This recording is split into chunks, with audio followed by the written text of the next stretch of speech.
તો અરવલ્લી જિલ્લામાં ખેડૂતોને કમોસમી વરસાદે રડાવ્યા છે તો રવિ પાકના વાવેતર માટે મોંઘા દાટ બિયારણે ખેડૂતોની બજેટ ખોરવ્યો છે। હવે અધિકારીઓ પાણી માટે રડાવી રહ્યા છે અને જગતનો તાત મુશ્કેલીમાં મુકાઈ ગયો છે।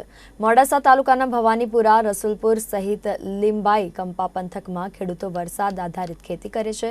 બીજી બાજુ રવિ સિઝનમાં માત્ર સિંચાઈના પાણી પર આધારિત છે અને રવિ સિઝનમાં હવે સિંચાઈ વિભાગે સમારકામ શરૂ કરી દેતા ખેડૂતોની ચિંતા વધી ગઈ છે, જેના પગલે ઘઉં સુકાય છે। પાણી આપોના નારા લગાવીને ખેડૂતોએ સિંચાઈનું પાણી આપવાની માંગ કરી છે। સભ્ય છું અને અમારા આ કેનાલમાં 45 કિલોમીટર 4600 હેક્ટર પાણી પીવે છે અને બીજું પાણી આપ્યા પછી ત્રીજા પાણીના છેલ્લા અઠવાડિયાથી છોડવાનું છે, પણ છોડતા નથી। જો નહીં છોડે તો વીઘે ઘઉંનું 20 મણથી 25 મણ મોટું નુકસાન થશે। તેની જવાબદારી તમામ ખાતાની રહેશે।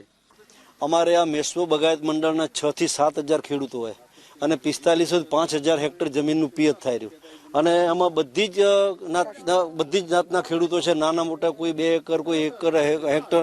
આ બધા ખેડૂતોને મોટું નુકસાન થયું અને આ લોકોને 9મી તારીખે જે લેખિતમાં આપ્યું હતું કે કેનાલની અંદર પાણી છોડી દેવાનું, તો અમને કોઈને આ લોકોએ જાણ જ નથી કરી અને એને મનમારી પ્રમાણે એને રિપેરિંગ કરવાનું કામ ચાલુ કર્યું। એટલે અમારે હવે તમારાથી આનાથી જે કાર્યવાહી થાય એ હવે સરકારશ્રીના હાથમાં જે કરવું હોય એ